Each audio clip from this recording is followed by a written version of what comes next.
Peace, blessings, and elevation. We will bring you inspiring stories, expert insight, and practical tools and information to support you. Types in embracing our authentic selves, we can pave the way for a brighter future for ourselves and our children. Power, heal, and support fathers and men on their journey. I'm your host, Kelly Little, aka the Village King. Welcome to the Father's Haven. And welcome to another episode of the Father's Haven. Today, we have a special guest who's really not a guest. His name is Marquess Dennis, representing Tulsa, Oklahoma, with Birthright Living Legacy. Marquess, I want you to talk to the people a little bit about how you celebrate fathers and the work you do in Tulsa, how you support those fathers in navigating their individual and collective scenarios, and more importantly, is how you build capacity for generations to come through the work you do and the reflective work and introspective work that you do with men and fathers. Man, well, I just got to tell you, first off, it's an honor to be on the show.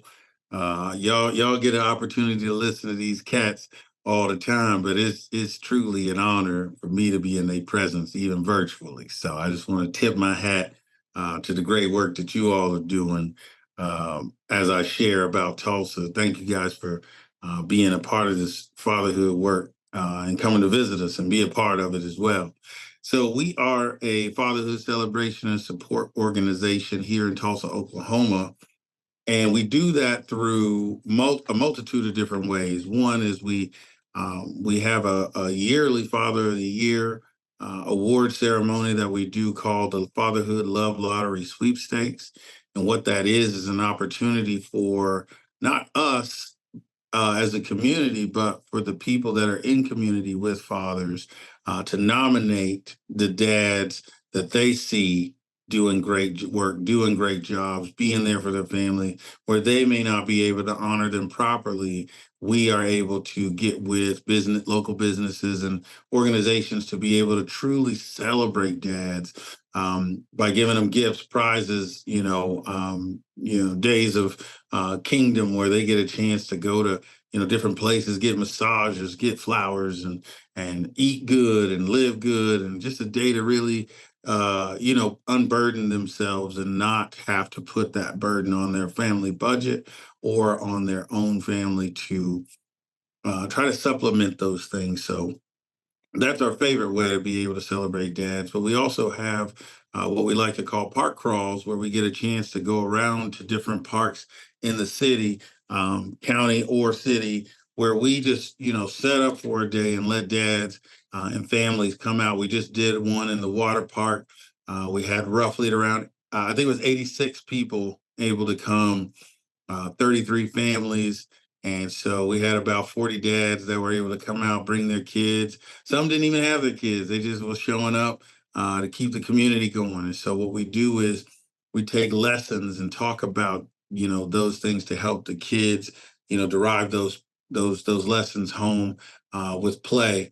Because, play therapy is a real thing. And so we help dads to be able to have something to connect that to. Why we went to the water park is because we talk about respect. And no matter how you feel about water, you got to respect it because there's consequences if you don't.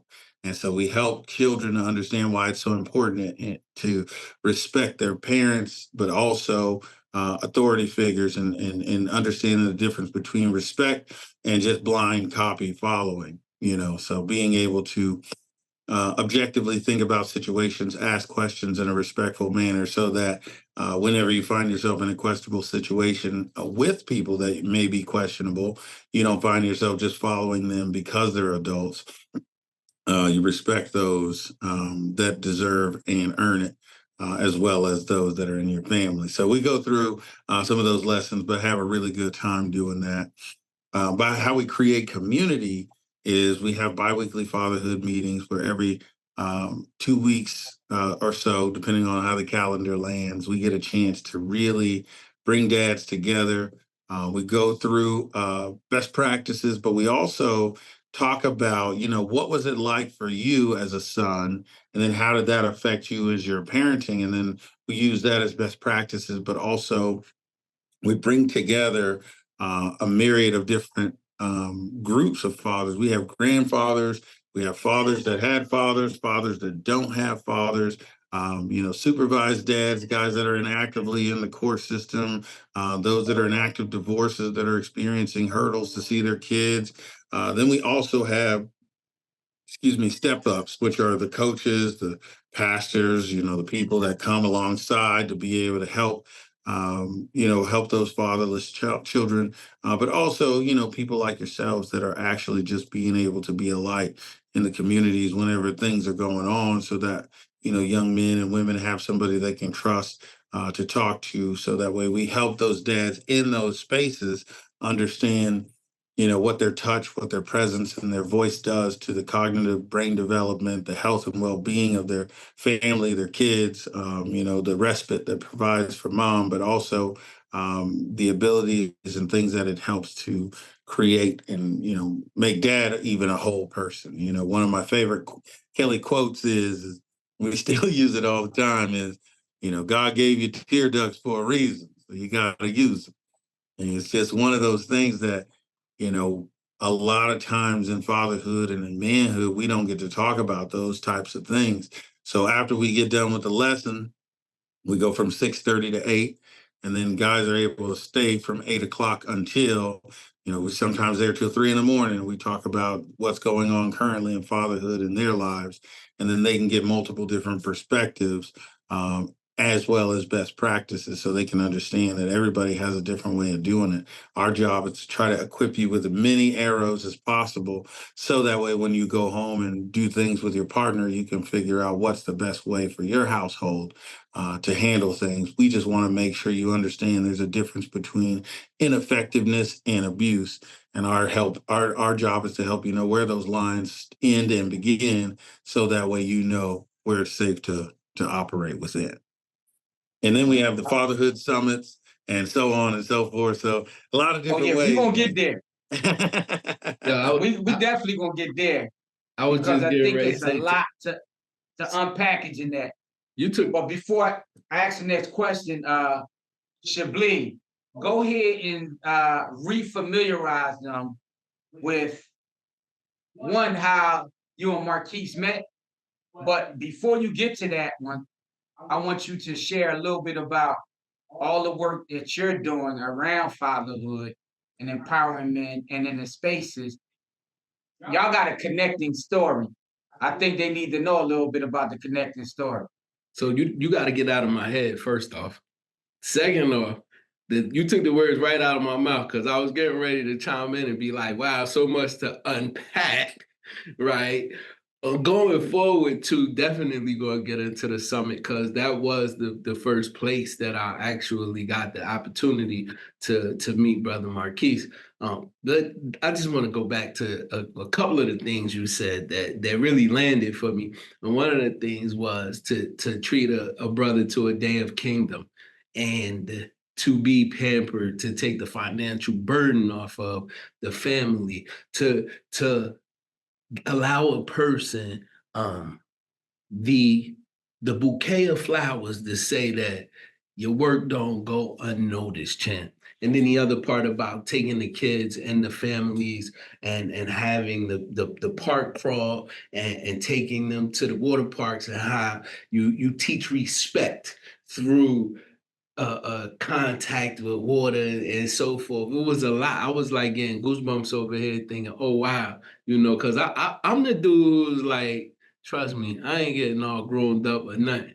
But people are like nowadays, guys are going to get manicures, pedicures, and treating themselves kindly because that have been historically unheard of, and the restoration of nurturing, the restoration of loving on oneself, and making that a commonplace is phenomenal. So I just want to big that up first.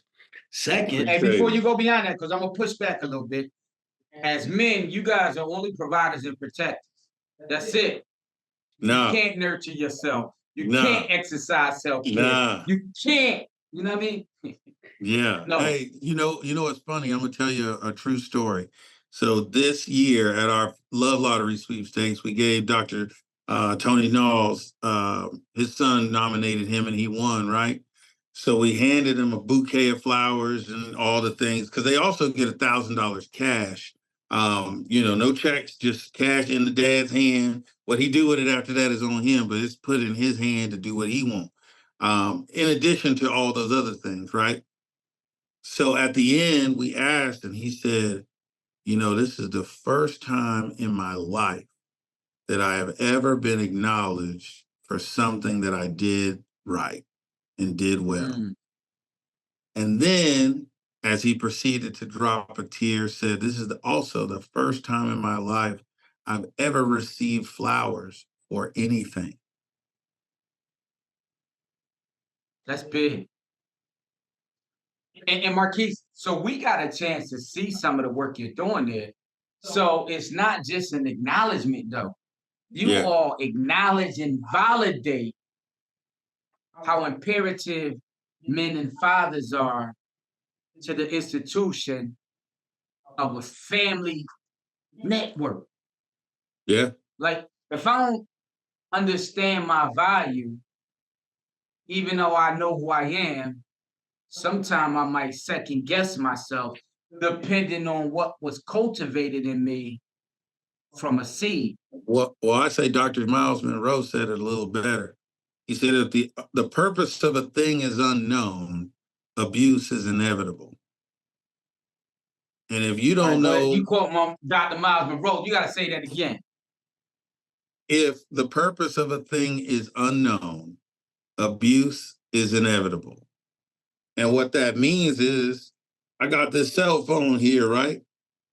I could prop the door open with this cell phone, but that is not what it was created for. And so it would be abuse, meaning abnormal use of this phone, because that's what abuse stands for, is abnormal use. It's not what the purpose is for. And so what people have done is put fathers in this category to be like accessories. And they think, oh, if I get one, it's great. If I can get one that matches my parenting style, that's great. Or if I can get one that does the things that I want, that's great. As I tell moms all the time when we go nation to nation, speaking of this purpose and validating the merit that fathers bring to parenting, I say, well, if you and I are parenting the same way, then one of us is unnecessary. Say that again. If you and I parent the same way, then one of us is unnecessary. So not to dig too deep, but I'll say this. The purpose, and I love what you just said, the shared parenting concept, when we co-parent, when we parent, mom, dad, both in the home, each one of us bring both divine masculine energy and divine feminine energy, which is the giving and receiving principle. And Mhm. so leveraging both those principles, and it might be at different times. I might be feminine energy and she might be masculine because we need the balance in that moment. And I don't mean feminine in terms of being a certain way. I might need to have the receiving principle in that moment while she's giving the giving principle because it's that complement of having certain skill sets to be able to help whatever daughter or son needs in that moment or both so that they can see that we are much more than just being this dominant person who doesn't have other attributes because we're a whole person.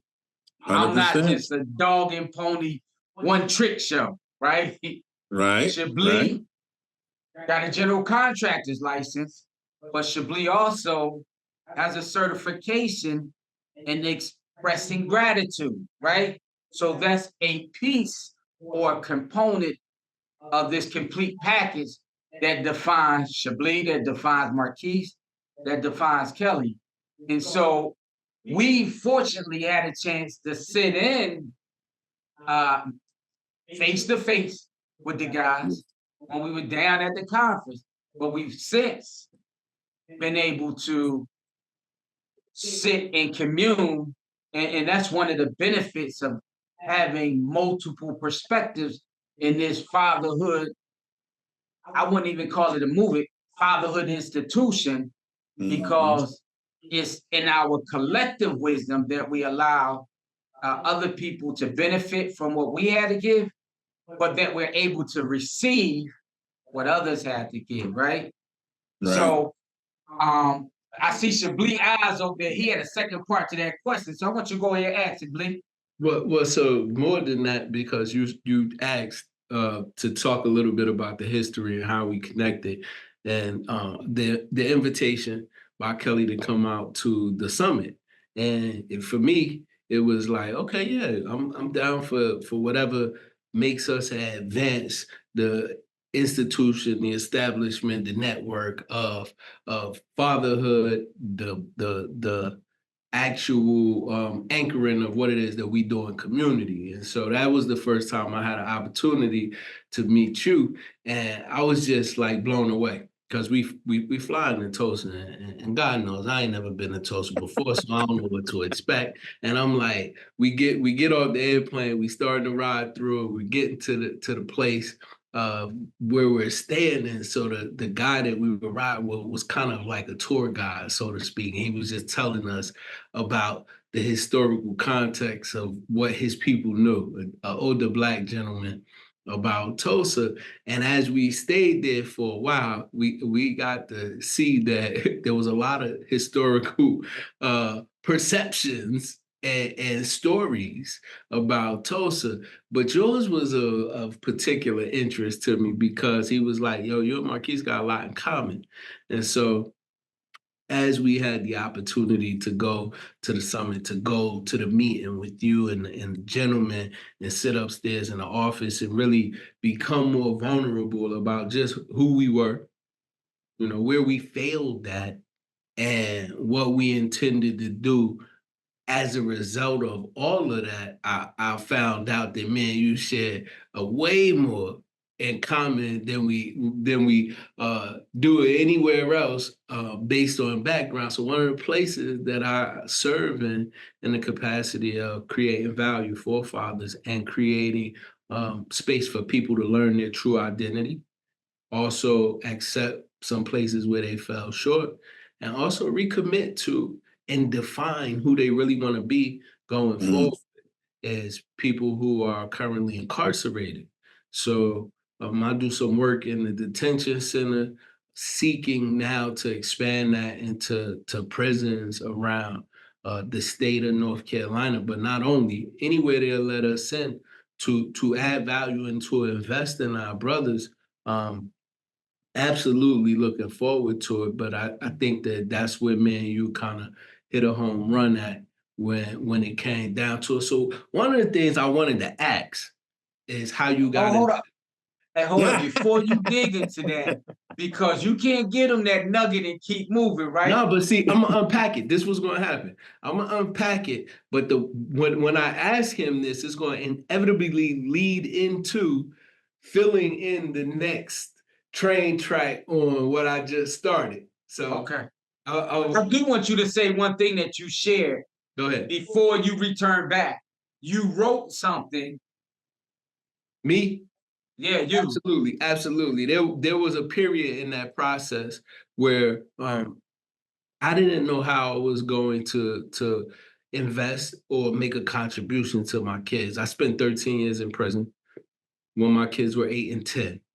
And when I would return home, they would be young men. And so at the most formative years of their life, I wouldn't be there. And I had to figure out a way to not only invest, but to also make an impact. And so one thing that I took refuge in was writing. And another thing that I was very mindful of was that I wasn't dead, so I still had a responsibility. Whether or not your kids listen to you, you can't determine how that's going to turn out. But as a parent, as a father, you do have an obligation to give them good information. So I compiled some writings and I named it A Letter to My Sons because it was all the things that I wouldn't get an opportunity to share with them that I wanted to, and I knew that they need to know about me. Because if I died that day, They Mm. wouldn't have known what I truly represented. At least I was able to share that with them. So I compiled this uh, uh, uh, bunch of writings on different topics and told them what I thought, what the value I thought for those things were at that time. Now I'm a completely different person. My 30-year-old son is planning his family. So I'm gonna be a very different grandfather than I was father. Especially because that manuscript is uh 10 10 years old now. So, and it started 10 years before that. So it's 20 years old in totality. But I finished it in 2014. So it's at least 10 years old in completion. And I've been home for 7 years. So that's almost another decade. So I'm definitely a different person. But I did that because that was a contribution that I knew I could make. And so leading into what I was about to ask you, I wanted to know how you got in this space and why was it important to you to do what you did to lead up to the day that we meet. And I'm sure that's going to inevitably lead into the rest of that conversation. Yeah. Well, so as you talked about and alluded to, I'm a recovering drug dealer. So I was out there living the street life because I thought that that was all that the world had to offer for me. And with that came a lot of reckless behavior. So with the reckless behavior, I found myself with 3 children outside of marriage with 3 different kids. And when I was doing some introspection on one of my visits with my youngest son at the time, he was roughly at around 3 years old. He had came over, and in our very inconsistent pattern of seeing each other, I held him up one time sitting in my living room, and I said, "Man, wouldn't it be great if I could just be a dad all the time and not just when she's not dating somebody or when she's not mad?" Um, and I heard this voice. Nobody ever told me that the voice of God sounded a lot like me. And so I thought I just had this epiphany and this idea that said, okay, well, what would that look like? What would you need to do to make that happen? I didn't pay it no mind at the time. Well, when he left, I was smoking a blunt on my patio, staring at the police station, which was crazy in itself. But I was there and I sat and I heard the voice ask me again. He say, "So if you were going to do that, what would it take?" And I said, "Well, I would have to actually um, have a place where I could take kids, where dads could learn how to be able to become better. And the court system would have to support it. So it'd have to be a safe place." So I just started to process this whole idea. Excuse me. I was staring at an abandoned building at the time also. And so I was just trying to figure out like what would the infrastructure need to look like. And so then I said, man, I want to be a better dad, but what does that even mean? Better is a thing, but how does one become better? And at the time when I was searching, there wasn't really anything available in Oklahoma, unless you were a brand new dad that was going to Lamaze classes or trying to learn something about pregnancy. They didn't have anything that was tailored towards fathers that was like, hey, this is something that'll help you become better, to help you manage your emotions, to help you figure out things that you should know as a man that everybody assumes that you know that you don't. And so as I started the process of starting to look, and again, I didn't look very hard, street dude at the time, I didn't really understand how to utilize the internet outside of destructive things. And so when I started to dive in, I started to ask people, because I grew up in an era where you still had older men that were accessible. So I always knew that being able to take time to find people that I could reach up to was helpful. So in the process of trying to do that, ended up getting myself busted because I was already in the process of trying to figure out how to create this thing, and I didn't know grants and things like that existed. I didn't know what a grant was. In my mind, I only knew grants for going to school. I didn't know they did it for nonprofits or organizations. So in the middle of trying to start this idea or get it funded, the only thing I knew was to get it cheaper, what I was already purchasing. So I started my mission to try to get it cheaper after I started to figure out all these different ways of having dads connect. The park crawl idea was germinated out of that.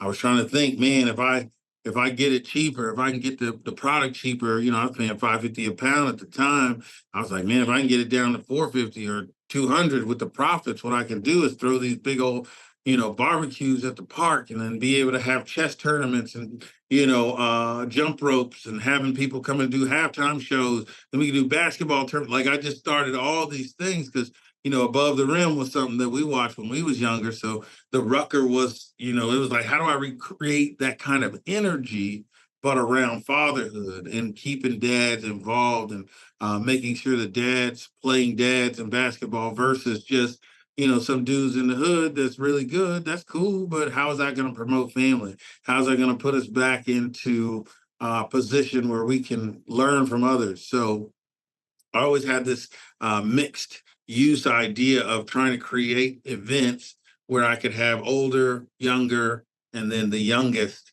most vulnerable populations together. And so, in the process of trying to do that, I was like, all right, did that. Like I said, got myself busted by connecting with the wrong people in Mexico, got myself jammed up because they had already gotten jammed up, but I was really trying to push this idea. So I ended up going to federal prison, which actually turned out to be probably one of the best things that ever happened to me. In that, some tragedy things happened. I'm in the process of writing the book, so I don't want to give too much away. But some things happened while I was behind the scenes. But that voice came to me again, and I said, "Hey, bro, why would you put me here? I didn't need to come to prison. You could have just sat me down and told me, give me a burning bush or something, right?" And that voice said, "Well, when else would you have 1,500 men to interview?" And I said, huh. So I started just how I start my podcast still to this day. Tell me, what's your favorite part about being your father's son? And based on how they responded to that question, helped me understand what they got arrested for. Because all of us were in a controlled environment, that means our fruit bared the same thing. So I try to figure out how did we get from violent crime, drugs and alcohol, muling, all the way up to the white collar because I was in federal prison. So I had a whole array of different situations. We had different gangs and different types of connections. So I was trying to figure out, like, what did we all share in common besides the fact that we're in prison? And so I started to look at how the groups subsect, and it was always based on the relationships they had or lack thereof with their father. Mm. Mm. So you led right into where I was normally start off at. What is your fatherhood memory? Yeah. Right? Like some people, it might not be their father. It might be Will Smith, right? And Oh Uncle yeah. Phil. Oh It yeah. might be James from Good Times, Man. or it might be Sherman Hisley from uh what's it with George Jefferson. Jefferson. Yeah. You Yeah, know what so the craziest one was for me that I heard? The what's craziest that? one. He said, Daddy Green. I That's what don't I know that said one. too. I was like, I don't know that one. He said, from The Last Dragon, Daddy Green's Pizza. I said, oh my God. He said, I just always used to watch that movie and think, I want to have a restaurant legacy to pass to my kids. And I said, wow. And my man owned a restaurant right now because of that. Wow. Yeah, yeah. I was a It, mobile it, food truck. Him and his family, they cook because of Daddy Green's Pizza. it's crazy the impact. And before you answer the question, that how we and you talked about subsets, but there are multiple different roles. Biological father, we got that Mm-hmm. spiritual father, we Mm-hmm. got the father from the hood, that's our community father, Mm-hmm. and any male or mom, but in this instance, we talking about dads who had children. Yeah. By virtue of having children, you have other children you adopt in the process who Well, I become mean, it goes to this other theory, bro. This is what I like to call the village theory. And what you're talking about is that. And this is what used to happen in our communities is we used to operate as a village. So what a village is every child deserves four grandparents, two parents, brothers, sisters, uncles, cousins, and neighbors, right? So when I started to really look at it, everything operates under this process. So when you look at like a nonprofit, if you take a school system, the army system, if you take armed forces, if you take a for-profit, if you take a school, school. So if you just look at it, right? So if you take a nonprofit, everyone has a board, right? So that board will act as grandparents. You have your executives that act as parents. The people you serve and employees are your children, which are your neighbors, your uncles, your village, right? But then if you go to a for-profit, you got the same thing. You got your shareholders, then you have your executives, then you have your people you serve, your employees, right? Then you have your churches or your armed services, right? All of those things operate that way. So then you have to ask, okay, so what happens in your business if your CEO is not in your business? What happens if your COO or your CFO is not in your business, right? That means the grandparent has to come down. Somebody on your board has to come down and run in the interim. But what happens if you put both of those jobs onto one person? Are they working in the business or on the business? Well, then who's taking care of the people we serve, right? So that's where we run into helping people to understand how important and vital a role of a father is. Because if you take a CEO out of any company, would you invest? Absolutely not. But for whatever reason, we're selling this dream that if you have a single sole proprietor running a organization, then it's somehow good. When we know that if you had a school system that didn't have principals and counselors, it wouldn't work out very well. The school board is great, but they're not going to be able to run the day to day. The teachers can't run the day to day. The students can't either. But if you leave them without that village, the whole thing collapses. And so that's why this is so important, is because we're trying to help CEOs understand what their role is. See, we in the corporate world, they pay CEOs hundreds of millions of dollars to stay in place. Or when they suck at what they do or a business goes under, the first thing they do is fire the CEO, right? Because that leadership is the rudder of the business. It determines the outcomes that you're looking for.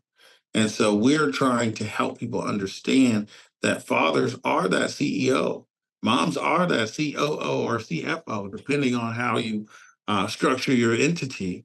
But then you then have people that you serve, which is your children, and then your neighborhood, which is what creates community, which then what creates local businesses, churches, libraries, which then is what creates states, cities, towns, so on. And that's what makes this thing work or not work. And the politicians, unfortunately, we have this, what we like to call the Jerry Springer theory.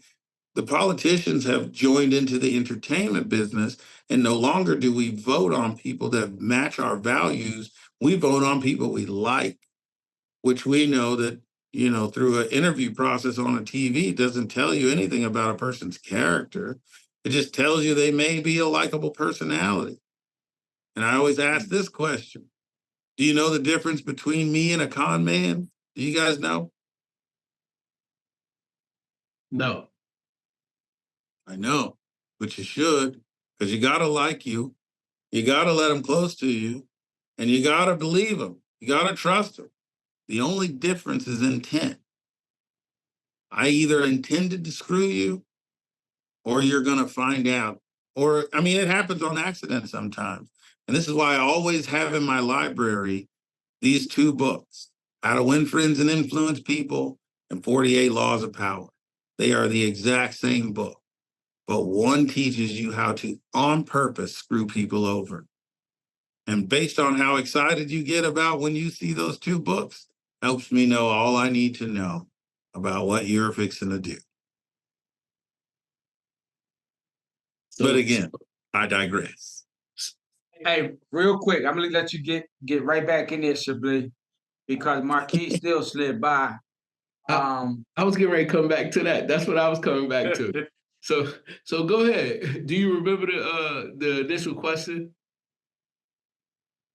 What was the initial question? Go ahead, Kelly. No, go ahead. Go ahead. About the initial father contact that you can remember? Like we were talking about when you have that initial fatherly contact, because there's some times where it's not biology that is the relationship that creates that context. And that's when you talked about the green pizza. The gentleman who told you about the green pizza, and he was like asking, "What do you remember as yours? Your initial?" Oh, as mine. So for me, man, my initial dad moment, honestly, bro, I have been borrowing people's fathers as long as I can remember. Um, Honestly, man, I stayed friends with cats solely for the purpose of access to their father. I had stepdads growing up, but my mom, because she was going through some situations and circumstances, she picked weak dudes.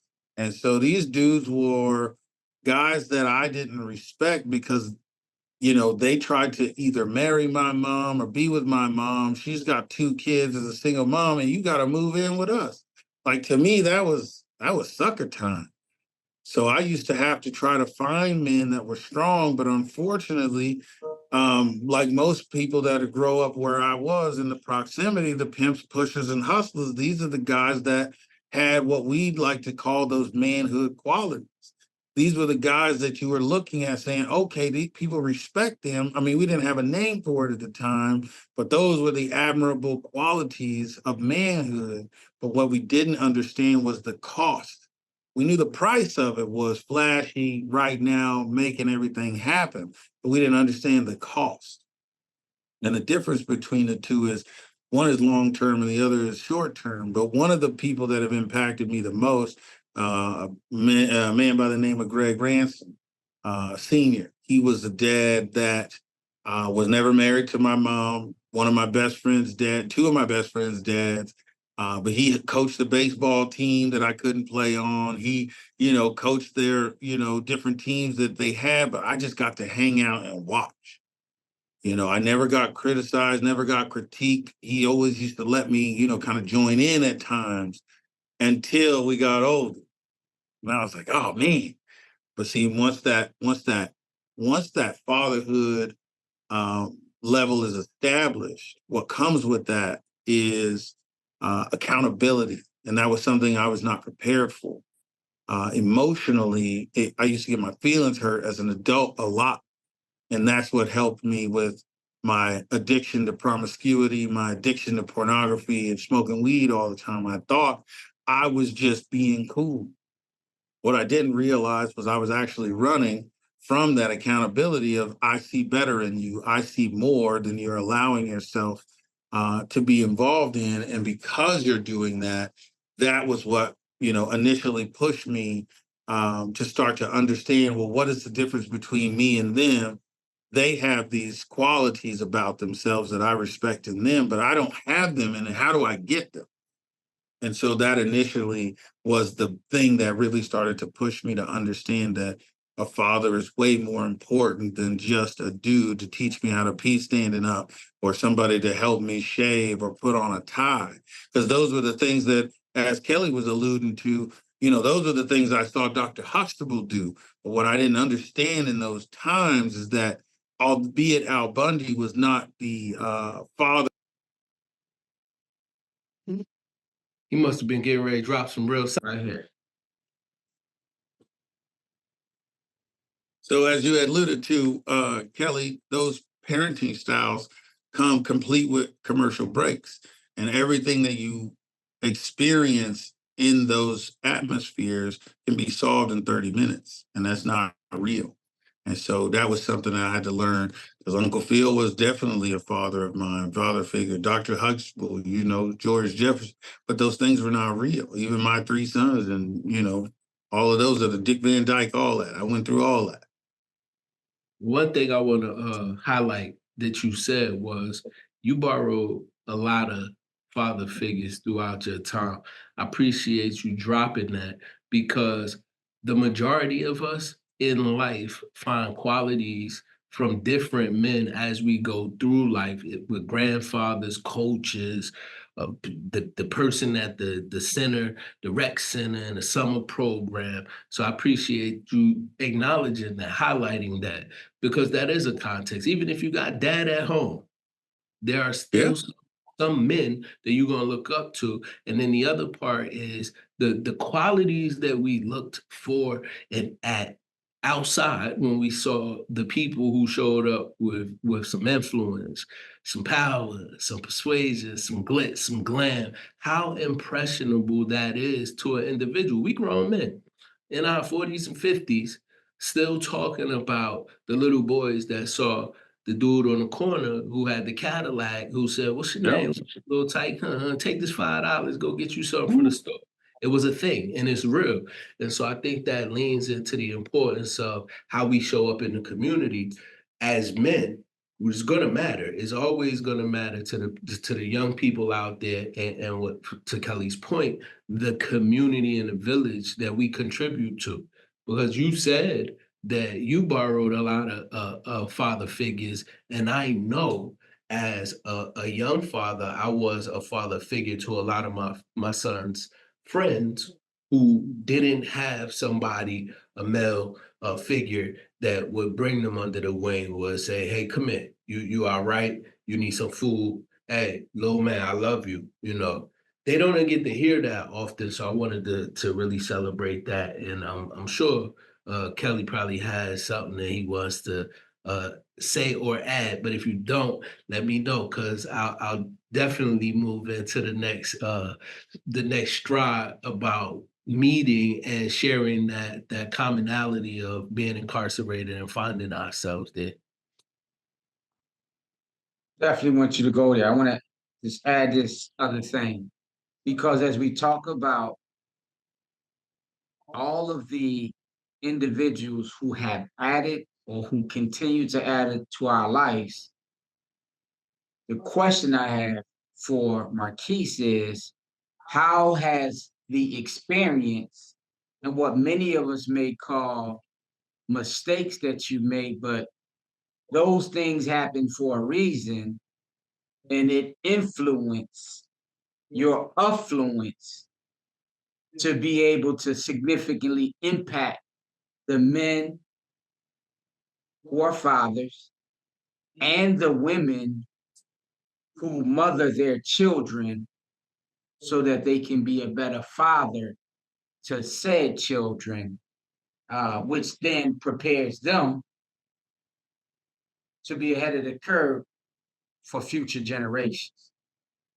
Well, So yeah, I can you? mean, in our community, in the Black community, man, we are the only people that are defined by our mistakes. And I'll give you a common example. Chablis will understand this a little bit better because he was in there with me. If you are behind the fence, right, and you get hit, meaning like, you loan a pack of pork or something to somebody and they shipe you and they don't pay it back. Let's just say he looked like you. You know what I mean? What happens is then you say these things like, see, that's why I don't do business with Black people, or this why I don't, you use the other terms that you see this why I don't, you know what I'm saying? But Billy Bob and them might get you, right? But you just gonna say, I ain't gonna do business with Billy Bob no more. I'm a rock with Tommy, or I'm a rock with Jesus. But for whatever reason, when they look like us, they are defined. You define a whole community by these mistakes.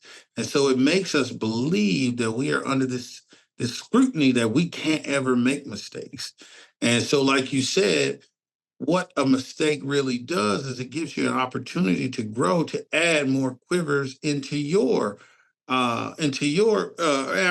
arrows into your quiver that make you better later. Um, because whatever your purpose is going to be, your life prepares you for it. And if you're not able to go through those things, if you're not able to skin your knee as you're learning to ride a bike, you won't know the dangers of falling when you don't have those training wheels on. But because you skinned your knee a couple times and somebody was there to scoop you up, help you to get over and build your resilience, you understand that when you fall, although you might break your arm, you understand how that happened. But if every time you start to lean and somebody catch you, you don't understand the fullness that's coming with that. And so with me, I try to make sure that I am objectively able to process my mistakes. And that's asking these two questions. One, what did I do well? Because I definitely did something right and I did some things well. But what was identifying those things that I did that that were right? But then the second question is always, what did I do? What can I do better next time? Because a lot of times when people say, what did I do wrong? What you do is you give yourself programming of how to carry that out the next time instead of how to improve on the next one. Because when you say, what can I do better? Now you start to create and think of ways that you can do this differently. And this is where fathers are very helpful to help you. You say, man, I did this, I tried that. And they say, well, let me understand what your mindset was when you went into that. That is what helps create objective thinkers. We don't want to create followers because a follower is not going to do any good for anyone. That's what creates prison systems to keep perpetuating that, is because when you don't have people that can think for themselves, that means I always have to find someone to tell me how I should think and feel. But if I can understand how I derived to a thing and where the failure was and why that failure is helpful for me to know now, because when you start to get into the incandescent light bulb, you start to look at all the elements and things that he had to fail with his, with the gentleman that helped him create it. Then you don't think about that. You just think, when I turn on this light switch, it works. You don't think about the 5,000 failures that he had before that, because Edison gets applauded for that. But if Chablis had 5,000 failures, they would say, "Oh man, you can't shop there, man. My man don't get it right. He ain't never." And then that's where we start to build these stigmas and these things. And I think it's very detrimental that we don't teach our kids to be able to come up with ideas and fail in a safe place as a father, to be able to keep them going so that they can build the resilience and know that a failure does not make that does not define them. It just is something that happened. It just means that, oh, all right, I could tweak a few things, or maybe I just really ain't as into it as I thought. So I'm gonna hit this follow on so Chablis can come in with his question. But you led us down the path and you talked about something that's very important to me, which is failing. And so we live in a society where failing is taboo. And if we think about what I consider to be an insurmountable amount of weight that men and fathers tend to carry, particularly in the Western system, because again, we get put in this box of provider and protector, that we kind of neglect the other parts of who we are. I and Chablis both had the pleasure of witnessing how you use accountability and the questioning that you use to help develop men. One, to talk about that failure, to find out what we can do differently and how we look at it differently. But it also creates a space of vulnerability, right? That's not just a safe space, but it's a brave space at the same time for us to dig deeper so that our growth is infinitely elevated just because of this nurturing and supportive environment. And so I want you to talk a little bit about how you empower these men and cultivate them to embrace whatever fear they may have regarding fatherhood, and you challenge their thoughts too. Oh yeah. Well, it's because I've had great mentors, man. And Brian Holmes, who is in the New York area, man, he says, in order for you to be a great leader, Marquise, you cannot create followers. He said, a true leader asks better questions. And that was something that stuck with me, man. He just always on me, what questions should you be asking? And what that does is, by me having to formulate a question that's going to get an answer to what it is that they need, that is what creates that objective thinking, because it's like Okay, you want to build a fire? Cool. How are we gonna do that? Well, I mean, I guess I gotta get some wood. Okay, cool. Where are we gonna get the wood from? Well, I get, and then you start to back them up to now they have figured out they already have the tools. They just haven't been able to be challenged enough to have to utilize them. But when a father or a young man gets an opportunity to go through that, the amount of confidence that that brings to say, wow, I am capable, I am enough, I do have what it takes. That, I mean, you can't put a price on that. But then to be able to follow it up and say, hey man, listen, I struggled with that too. Let me tell you about the time I tried to start a fire when I didn't have somebody to ask me these questions. Bop, bop, bop, bam. And then I fell flat on my face. However, this is what I was able to do with that. And so I've learned that chastisement, accountability, discipline, those things are a stern rebuke. Those are loving words. See, people teach those things as if those are just harsh, angry things. But really, as a father, man, if you can't, Kelly, if you can't correct me, then are we really friends? You know what I mean? If all we can talk about is the good stuff, then do we even have anything of substance?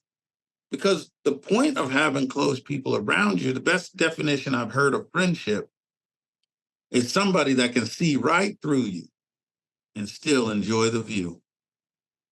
I'm gonna And have so, to do that. oh yeah, absolutely. And this is why vulnerability is so important. So I tell people, me being vulnerable is giving you the opportunity to see right through me and see if you enjoy the view. Because if you don't, hey, blessings. But if you do, now we don't have to do all that other stuff.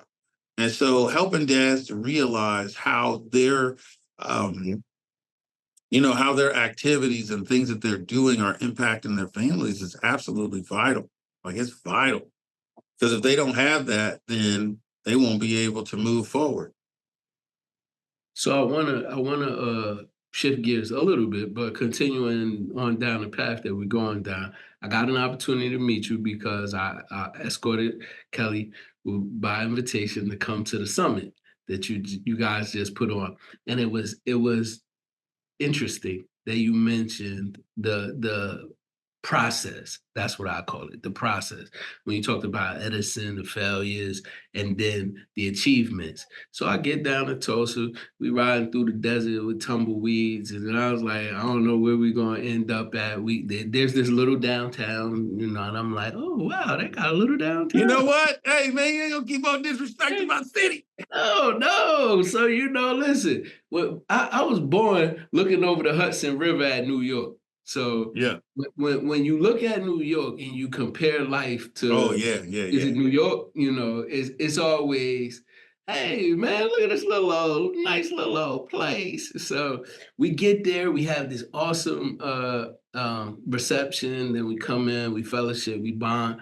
I find out that you're around a great group of people, but then I don't know what to expect. We go to this college next day, and we pull up in this really shiny glass building, and I'm like, oh wow, this is what we doing. This is how we doing it. And so we get there, and the people was like, "Are you registered for the conference?" And so they were so nice. They put us over there. They said, "Oh yeah, we got you right here." I'm doing my best Tulsa impression, right? We get in the door, and the door opened up, and I'm like, whoa, it's like 500 people in there. It's like people all around the sides. I get the book and I open it up, and the book is like 7 pages long, 8 pages long, with a bunch of different people from all around getting ready to bless us with all these workshops. And I'm absolutely blown away. Socks blown off, wheelchair done popped off, the wheels done popped off the side. And I'm like, oh man, this is amazing. So two things that I wanna ask, because I remember you sharing the story about the run up to that, the things that you had to endure and accomplish, and the precursor to that, the one that was before that last year, and the one that's going to be after that next year, and then the last thing that I want you to lean into, because this is near and dear to me. A lot of who I am today and what I stand for and what I do, I found myself in that place where you said that voice, and you said, why I had to come here? And where else you gonna get 1,500 people, 1,500 men to Yeah. cultivate, to hone, and to not only do that with others, but to also find self, to really, really evolve and create purpose. Because for me, I don't know about for you, but I just assume this by the result that I see. Um, for me, that was a cultivation period where evolution happened in the most rapid form. Even though it was a long time, I spent a long time, it happened in the most rapid form so that when I got here, this could be different. I could do this 100 miles and run and not look back, and it'd be just like taking breaths. So how that helped to create, what we see now, and you to go through that process that you did. So if I didn't ask too much, what was that process like? That small journey of developing the last few years, what I was able to take advantage of and be a part of, and then how your experience on the inside cultivated you and prepped you for the purpose that you're serving right now. Oh man. So the journey of, you know, coming back out, reentry, being inside, dealing with the different personalities, understanding, survival is the same no matter where you are, and then understanding this really key component that really changed my life. As far as when I was inside, I had a close OG, so to speak. Uh, and he was out of Denver. And my man told me this concept that really just changed everything. He said, there's three institutions in America. You will go to one, if not two: armed forces, college, and prison. These are the three institutions that America creates its gross domestic product from, which is people. And I was like, what? And so we started to dive into what that looked like. So when I started to understand that that was the fullness of what America is and how it has to offer, then I started to look back historically that every person that's greatness has come through one of those three things. Everyone has gone through one of those three things. And I was like, dang, this is crazy. So that prepared me because it helped me understand that just because I didn't go to college, I'm not less than. Just because I didn't go to armed forces, I'm not less than. All it told me is that this was the path that I had. That means that I need to link with a person from college and I need to link with a person from armed forces because it helped me understand that since all three institutions work the same, they separate you by class. This is something that I just discovered on my own as I started to do the research. In college, they separate you by class. Prison, they separate you by race. And in the armed forces, they separate you by rank. And so what that does is it helps me understand that there's dividing lines that are built into everything that we do. So when we talk about unity and we talk about all this cohesion and working together, we wonder why it's so hard is because every one of those institutions teach you not to do that. It means, oh, I'm in this class or I'm in this wealth gap. I can't associate with so on and so forth. So anyway, what that did was that helped me to understand the needs of the people that we're trying to serve, and it prepared me to be able to, when I started to work with the state, when I started to work with the people that were serving fathers. Because right now, most of the people that are serving fathers, they only care about dads that are coming out of prison. And I thought, well, what a waste of time. That's great. I loved the idea of being able to communicate with dads while they're in prison because the vulnerability is easier. They have a lot more time to think about what decisions they made to lead them to where they're going. But you also have dads that are deployed. You also have dads that are in college or trying to better themselves or that are working so much that they may as well not be involved. So I was trying to figure out the commonalities in those areas, and that was where the summit was born. So when I first started the idea of the summit, me and my board, we argued back and forth. It's too soon. We need to do all these, we need to do all these checkpoints, and we need to find out what dads want to know. We need to, and I was like, man, that's too much. And we were going to start doing it like at this place where it was only like seating for 50 people and just like really do the thing, right? Well, we ended up not doing it. I went to speak at the OCCY, which is the Oklahoma Children of Incarcerated Youth, Oklahoma Children, Oklahoma Center for Children and Youth, and they are a department in the state of Oklahoma that serves kids of incarcerated parents and things of that nature. So I went to go speak there.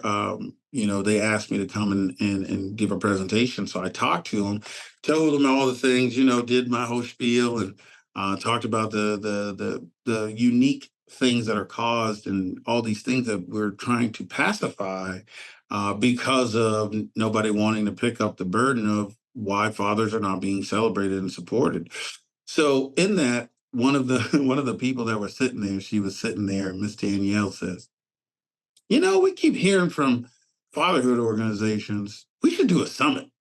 And I was like, okay. I said, well, let me know whenever you're ready, because I already got a whole plan in my head. I just don't have the money to do it. She was like, well, we got money. And I was like, okay. So, I didn't think nothing of it. I just kept moving. Well, the next week I get an invite on my calendar. And so pop on, and I was like, hey, what's going on? 20 people on there. So I was like, all right. She was like, well, we thought about it and we really want to do a fatherhood summit. And we're going to do it. We're ready to go. And I was like, okay, yeah. Then silence. And so I sat there and I was like, wait, are y'all waiting on me? She was like, well, yeah, I thought you said you could do it. And I was like, oh, well, anyway, I said, I just need to know what the budget, what do I got? What kind of budget do I got? She was like, just tell me what you want. I'll tell you if we can afford it or not. So, of course, I shot for the stars. I said, I want Grant Cardone and then I want Kevin Hart. So she was like, okay. And I was like, wait, she writing this down? Like, she's crazy. So in my mind, I'm like, she don't know what I'm saying right now. She can't know what I'm saying. So she comes back the next week after we talk about some of the ideas and stuff. And she was like, well, we can't afford them. That's a little too much. And at the time, I had just gotten into community with the Fatherhood Co-Mission, which happens in Atlanta, Georgia, and in Rome, Georgia. I got invited to that and met Dr. Ken Canfield. And so me and him had been in community. He had taken an affinity to me and wanted to help out and, kind of just, work with me as I was working on some of the things. He had some ideas and stuff that he wanted to do. Well, then the summit came up and I said, hey, man, would you be interested in doing a fatherhood summit? He was like, yeah, I do them all the time. So I get him on the line. And then Dr. Warren Farrell, I reached out to him because I was reading The Boy Crisis at the time. So I reach out to him. We reach out to him. We have a meeting with him. We were going to do the whole thing and ready to do the fatherhood conference. Next thing you know, we had everything set up. We were going to do one day Warren Farrell, next day, Dr. King Canfield. Then out of nowhere, I get a phone call from Dr. Warren Farrell because we just talked to him. He didn't have a booking agency or nothing. And they canceled it. And I was like, what happened? And they're like, oh, yeah, well, they gave me some old hem-ha answers. And I was like, what is going on? And so nobody would tell me anything. They just canceled the online conference that we were supposed to be having. Excuse me. And so Dr. Ken came. I was working here at the Dream Center, and so we did this. We were able to utilize the space here to do the conference. Just to see if we would get any activity. So we prepared for 400 people just because we didn't know what to expect. Ended up getting 237 people that came. We had breakout rooms and all the things, kind of like what you saw. And so we were like, wow, that was a success. We'll take it. Well, then the next time we were going to do a fatherhood summit, we were supposed to, be partnering with the state and people in that. And then this whole other group just kind of out of nowhere started a fatherhood summit. And they they did this whole Fathers Forward movement. And we were like, dang, why didn't you just tell us? We would have been involved, And so it was a blessing though, because they didn't tell me, I got to get favor from the governor where he, shot a video to highlight us, but also made it a requirement for us to be a part of it. which was fantastic. So we got to be a part of it. And then I heard this powerful, absolutely phenomenal speaker that made me about stand up and flip over a table. And so I was just going crazy. And next thing you know, I was like, Mr. Kelly, I need to know you. And he was like, oh, yeah, brother, absolutely. So I was like, oh, yeah, I'm all excited. I was like, here's my number, call me. He was like, yeah, man, for real. We took a picture so I didn't forget. Sure enough, week later, he reached out, was like, hey, man, just wanted to touch base. I was like, oh, this is the real deal. And in this space, you know, you run into people that you meet that are good at doing things, and you hear people speak and then they say, oh yeah, I'll get with you, yeah, we should do the thing. But Kelly was like, no man, let's get on the calendar, let's make it happen. Got a chance to talk to him, and then so we were supposed to do one last year but we couldn't, and time just got away from us. So then we started to plan for this fatherhood summit. And I was like, man, you know what would be great is if we could have Kelly come and do this one. She was like, oh, yeah, we'll give him a $200 stipend. I was like, whatever. I was like, but listen, I was like, even if y'all don't pay him, I will pay him to make sure that he comes. And so we had him, Coach Sherman, and Candace Creer, who does the female version of what we do, which is, from fearless to fatherless, or from fatherless to fearless, to help, what that relationship is like. And then I was like, man, can we bring Kelly? And they were like, yeah, we'll bring him in. And so I tried to explain to Danielle who he was. And she was like, oh, okay, yeah. No big deal. And so get on there, we do the call after it's over. So she Googles him and finds out. She was like, oh my God, he's the big deal. And I was like, yeah, I told you. She was like, I can't give this guy $500. That's not going to work. I was like, I don't even think he cares about the money. And she was like, no, we can't pay him 500. That would be disrespectful. And I was like, hey, give him all that we can. I said, because it's going to be worth it. And so, of course, he was able to bless the game. And, he had such a pure heart of just really wanting to help us. And so that was the heart of the Fatherhood Summit. Coach Sherman, same thing. He was just like, man, whatever you need, Keith. But I was like, man, listen, no, we got the money to do it. Let's pay you, because I want you guys to know how valuable you are to me. It's really easy for us in the culture of what we come from to do the hookup, right? To be like, oh man, let me hook you up. No, man, if you starting a business, my job as a friend is to buy 2 plates, to buy 4 plates until you get off the ground, especially if I'm using opportunity money that we have to do it. Now, if I say, bro, I ain't got it, that's one thing. But if I got it, man, why would I not get it to you? Because to me, that is those principles that you learn as far as manhood goes. Come prepared to pay. Let me decide if I want to hook you up. You see what I'm saying? Let me make that decision. Don't come here, order a bunch of stuff with no money in your pocket, because now you're making us all look bad. But that was what I learned from my brother Hove. Jay-Z said it best. He said, man, Kanye said, I asked to come to the concert. He told me to buy 2 tickets. I said, ooh, ooh. But it's those principles that I was able to derive out of the music that I listened to, the people that I respected, the things that were going on that were happening at the time. I had to be able to make those things a priority.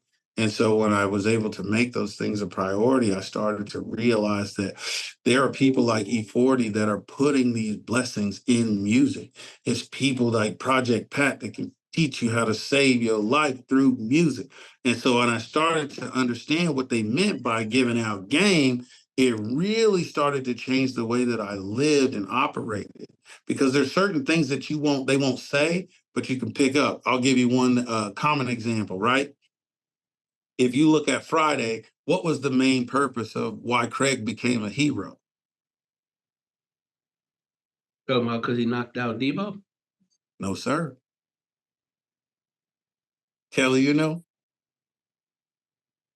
No, I'm gonna say no. They put the juxtaposition of what happens when you have a father versus the single mother. Smokey was the single mother. You see how he talked to his mom, the relationship that he had with his mom, versus Yep. Craig, who was expected and had the respect of his father. Because if you really think about it, if you really think about the difference between the two, and I've never been in the heart of battle. I've just been around a lot of cats that got PTSD, right? If somebody really spaz out and they got PTSD, what's the one thing that's going to snap them out of that? It's the voice of a commander. See, because screaming, yelling, chaos, chaotic, all that's part of killing. But if that voice of that commander comes through that says cease fire, or it says to give instruction, that's what snapped Craig out of it. Come on, Craig. Come on, Craig. You better than this. Come on, Craig. That's what got him out of it, is that voice of the commander. He knows that voice of his father. And that's what stopped him from making the biggest mistake that he would have ever made. And that's what made him a hero. He had to go back to what he was taught as a youngster. I've been down before. I've been down before. Come on, Craig. He didn't yell. He didn't scream. He did it in the voice of a recognizable to understand. You can hear me. This is your father speaking. Hear me when I say what you need to do. He talked to the heart of his son. He talked to the very fiber of his being, because that voice from the delivery room was the thing that Craig searched out, just like every other baby. Search that voice that they're programmed to hear. And he put that in that movie and people didn't even catch it. His was interesting. As you referenced him speaking and connecting to the heart of the son, essentially, when you run in a fatherhood program, you move beyond the chaos by allowing yourself to meet people where they are. And if they never had the voice, it's Yes. connecting them to the voice through the, again, back to the different tiers of fathers. Yeah. I mean, you got experience in there. The young father can come in and they bring energy. Like we Yes. talk resilience, but Mm-hmm. resilience without recharge is death while living. So we have to have the recharge to be able to keep us moving. And that's that older father might have all the wisdom. He might be a little tired.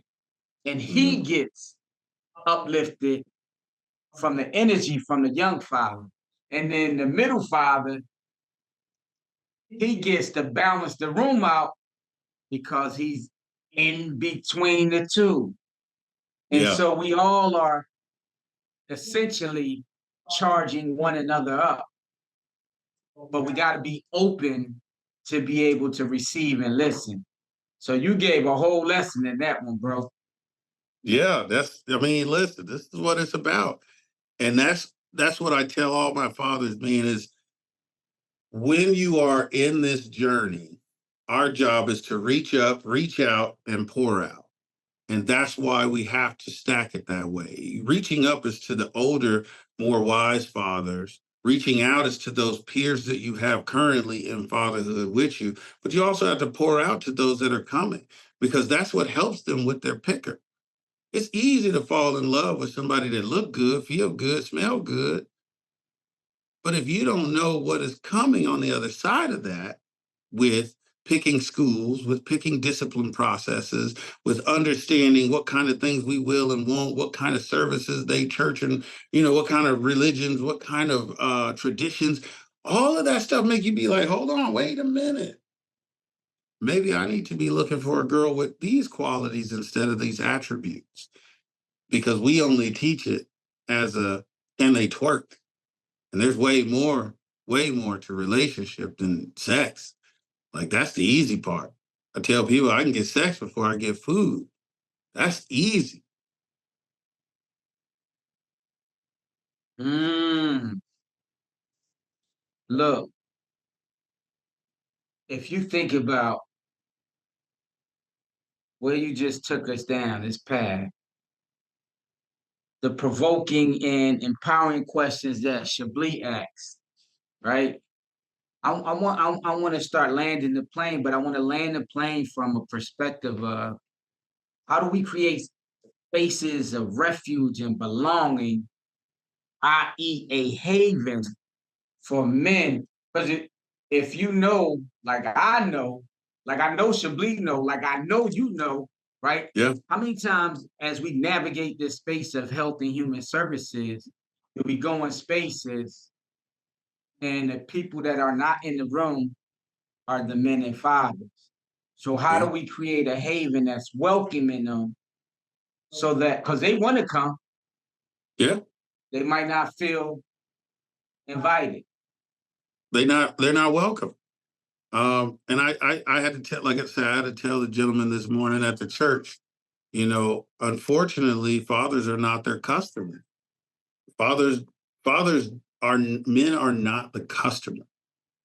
The man is the workhorse. The woman is who is the customer for all of these different things. Because when you start talking about pulling on heartstrings, when you start talking about building finances, when you start talking about fundraising, man, you say women and children, and the checks start flowing. But when you start talking about, man, that's where bootstraps come from, and that's where he should knows come from, and that's where, oh man, please. And so when you talk about the safe haven, man, honestly, for the sake of the podcast, I'm gonna entertain it as if y'all don't already know. But to create that, man, the language, the intentionality has to be there. I can't tell you, and again, I've heard people say they don't have any research to show that men leading a fatherhood organization versus a woman leading, there's no difference. But I can tell you for a fact, as a man, if there is a woman there, I am going to speak very differently than if there's a man there. And then you are going to talk to me in theory versus experience. So I have very little to learn from your program because you can't practically tell me how that applies to me. You can only tell me theoretically what you have seen or experienced through somewhat someone else told you. So creating that safe space starts with making sure you understand that, first of all, I am a man. And that is okay for me to be a man. It no way diminishes you as a woman. It just means we're different. And the second thing is communicate to me as such. So in your pamphlets, in your programming, in your advertisements, say man, say husband, say father. Don't say parent, because we all know what that really means. That means mom. You have to specifically call me out. Make sure that I'm welcome because I see myself represented. Don't tell me that men are wanted, men are welcome, and then everywhere I go, there's only women there. That's not welcoming. Yeah, I might show up. Yeah, I might share a little, but I can't be me. But I have to be okay to be a man. I've even during Father's Day, I listened to some church services throughout the nation. Every time they said, "Oh man, these are some things that fathers need." Oh yeah, and probably moms too. Every time, and I was like, "What?" Come Mother's Day, they don't say, "Oh well, moms need to know this." And dads too. Never once. Nobody says that. They're scared to say that dads can be celebrated. And I refuse to allow that. So what I do is I push back in a healthy way to say that how can you expect me to come to your thing and you're scared to even advertise to me? You're scared to say me by name. You're scared to be able to offer to me services that aren't open for everyone. How about you say that I'm welcome and it's because you want me to be? We're not saying that moms can't go bowling too, but they don't need to go bowling with us. And what I explain to people, the reason why I believe that is because I don't have a problem with men and women working the same jobs. I do have a little bit of an issue with them working together at the same job. The reason is because when you look at people that are cheating, that find themselves driving families apart, it's because of somebody that they work in really close proximity to. And it's not because they're greater or better, it's just they're close to them. Love is spelled Time. Who you spend time with is who you fall in love with. It's just how it works. So if I have somebody that is making me get vulnerable, somebody that is causing me to be talking about things that I like or don't like with my spouse, AKA being in a fatherhood space that have women involved, well, what is their job? They're going to come and nurture. It's just natural for the most part. They're going to nurture me. And that might be a time where I'm feeling my most vulnerable. Well, now, guess who I'm going to be seeking out? Versus Kelly might be able to, nurture in that moment, but he also going to call me on the carpet and help me see what I'm not seeing about what activities that I've done.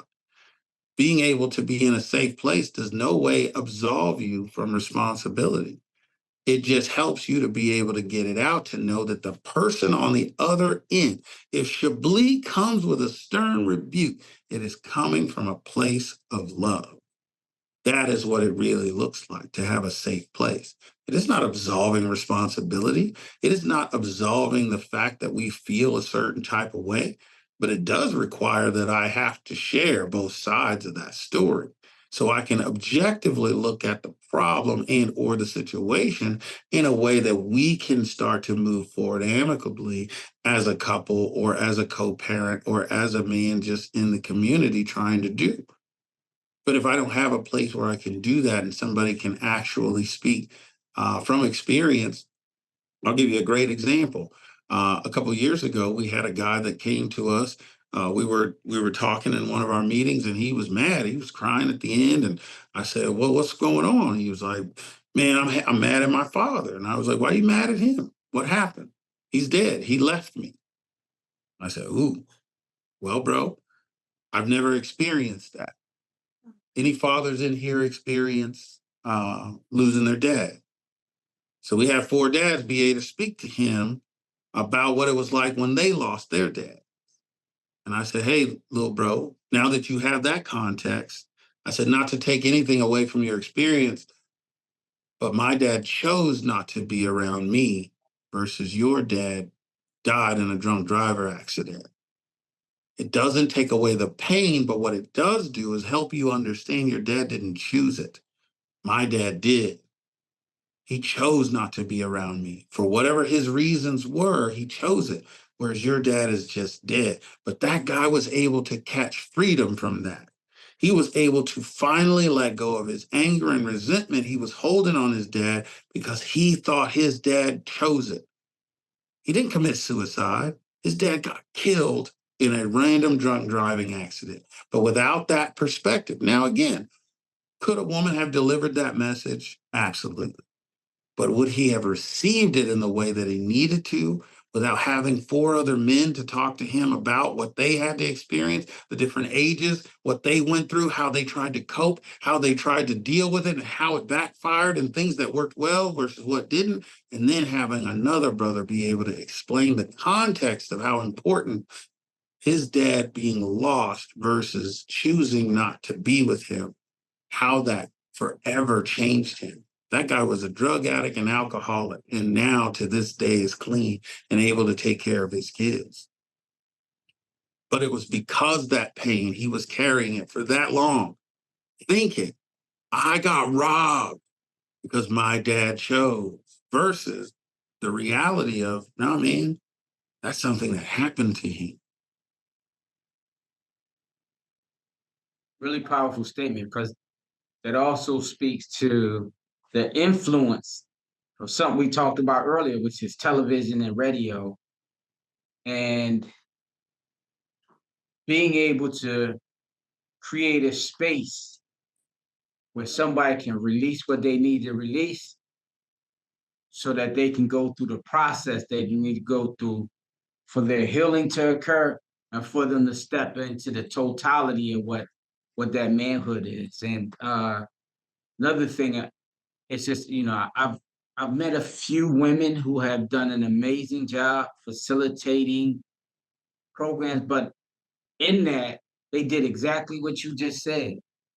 They understood that they may have been sitting in a specific role, but they knew how to leverage the power of where men or the man was needing to get that information from, and they knew it wasn't about them. So it was really a great example of somebody in that moment and how you moved out of your ego and understood that you might have not been the best person to be the sender of that information.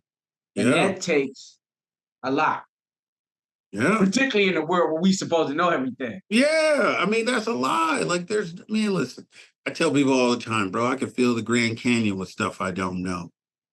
But the stuff I do know, there's very few people on earth that know more.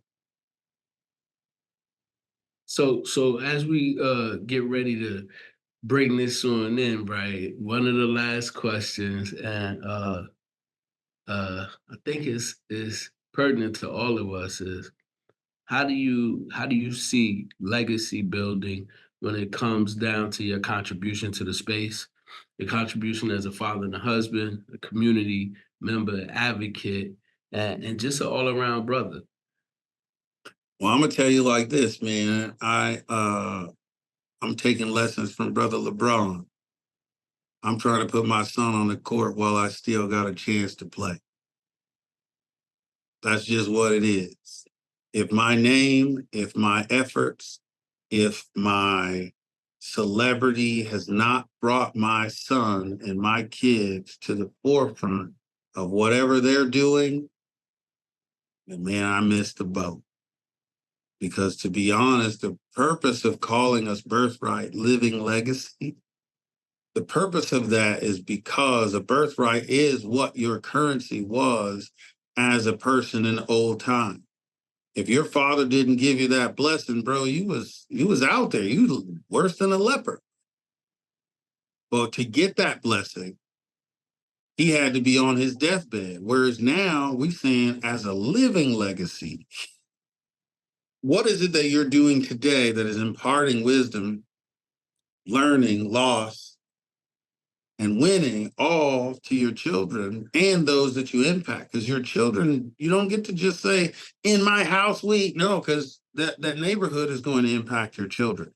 That community is going to impact those children, their schools, their businesses, the state, the town, the fill in the blank, right? So for me, all the things that I'm doing, the speaking, the living my life out loud, the sharing of my failures as a husband, failing as a father 3 times, not twice, not once, but 3 times.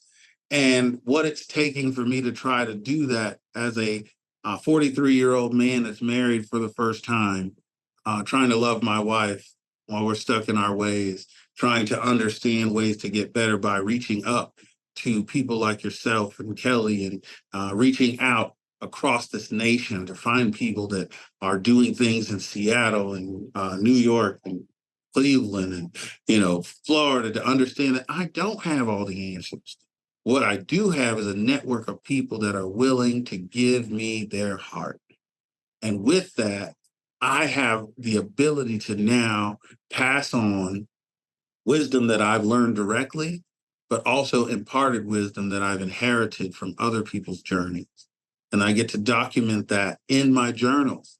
I have a stack of journals. It's funny you said the writing. Bro, when I was about to die in prison, when I was on my deathbed, my mom, that was the only thing I told her: make sure my kids get my journals, because they get to hear from me how my life was, what I learned, what mattered to me, how many times I thought or didn't think of that, what things that mattered about us, those things. And so that for me is what I impart into the world, is being able to live my life out loud so others can be able to do it privately with their kids. Me being able to share my failures so that other people can be bold when they fall and know that, hey, as as as Denzel Washington said, fall down 7 times, get up 8. That's all you need to do. Mhm. Just get up one more time. And when you start to get up, that's why I teach people that success is like getting told that you got to walk down this hall and get punched in the face by Mike Tyson in his prime. How long of a walk do you think that's going to be, knowing what's waiting? And then when you get done with that, you got to go to the second floor and get punched twice. I said, the reason why that matters is because when you go for that second floor, you may hear that punch coming and help you roll a little bit, may help you to dodge a little bit. Yeah, you're gonna still get hit, but you might be able to, absorb a little bit of that as you go. And that's all experience is. When you get knocked down, it's gonna hit hard. I mean, I'm about to jump out here at 43 with a pregnant wife and a toddler and try to run an organization and raise money for said organization. But if I don't do it, then do I really believe what I said? So that's what it is having the integrity to do it. And people like yourselves will say, hey, man, let me see how I can help. It may not be in the sake of money. It may not be in the way of showing up. It may just be in a, hey, man, let me encourage you. It may be in some wisdom to say, hey, man, let me tell you about some things you didn't know. But it also might be in prayer. Also might be in talent. Also might be in treasure. There's all sorts of ways that you can impart. And so that's why, for me, I'm doing everything I can to live a lifestyle that is reputable for my family, for my name and legacy's sake, but also to make sure that those that come after me, they don't have this glorified idea that I was just this perfect dad that came out. Please, I need you to know failures took place, major failures that I'm still sorry for, but I did it and I can't change the past, but I can make sure that you hear it and hear my pain so that you don't make it if you can. Here's how I'm gonna close this out. Marquise, I need you to make sure they know where to find you, how they can support. So Instagram, LinkedIn, website page, where they can donate, and when should they be preparing for this summit that they just heard us talk about. Um, yeah, give it to them, brother. And that Okay, book. man. And that book. When And is the that book book, gonna man. drop? So Audio the book. book on the book, I plan on being done writing it by December. That's the plan, is to do it by December. But you can find me on www.brlivinglegacy.org. My Facebook, LinkedIn, all that stuff is on the page. Just scroll to the bottom and you'll see all of the links and it'll give you all of that. You can even call directly, 918-691. Sorry, that's my cell phone, but 918-922-9445. You can call direct, or like I said, you can email us. We're on all the social media platforms. And man, yeah, the donate button is there. You could do reoccurring. We're trying to find 600 people to do $20 a month, or 1,000 people to do $10 a month, just so I can earn 72,000 to get my wife and kid some insurance, and then so we can help fathers throughout the year. Man, like I said, I work at a great organization right now, but because of the great need on both ends, it's just impossible for me to keep it up on both sides. So I had to choose, and I got to choose what God put me in on the earth to do, and that's to be able to live my life so others can benefit from the pain. But like I said, you can find us on YouTube, see all the videos and things that we've done. Just Google us, Birthright Living Legacy Tulsa, Birthright. We just love to be able to help. We travel, we speak. So if ever you guys need somebody to come and Kelly and Chablis ain't available, we'll definitely enjoy. And we're in the process of planning. I think we might take a year off and then do the summit next year.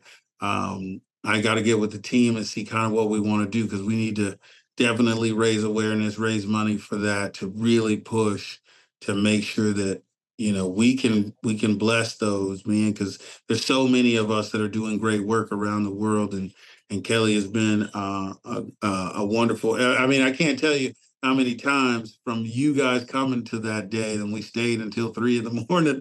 talking at the office. Every week, one of our dads asks, "Where's Kelly? Man, where's dude at? Is they gonna log in?" I I say, man, when they log in, they gonna log in. Just chill out. But they love it, man, and they love the contributions that you guys make when you're present. And I truly am just honored to be able to call y'all friend, man. So I appreciate you. And like I said, if you need us, contact Kelly if you, for whatever reason, can't rewind. But we're available, brlivinglegacy.org or birthrightlivinglegacy.com. Either one will get you to us. Y'all heard it. I need y'all to find him on YouTube, subscribe, find him on Instagram, connect, hit that donate button, be one of the 1,000 people to donate $10 a month so that he can continue to elevate this, because it needs all of us to collectively be able to elevate this space that we call fatherhood, so we're making the significant impact that we are supposed to. If you go back and look at the data, whether it's the social determinants of health, infant mortality, childhood obesity, high school graduation, college entrance, Homeless, all those runaways, numbers. poor, impoverished, rape, like, bro, like, anyway. Domestic violence, The whole nine. All of it go back to fatherhood. Every symptom we try to put all this money into, if we got that hub right.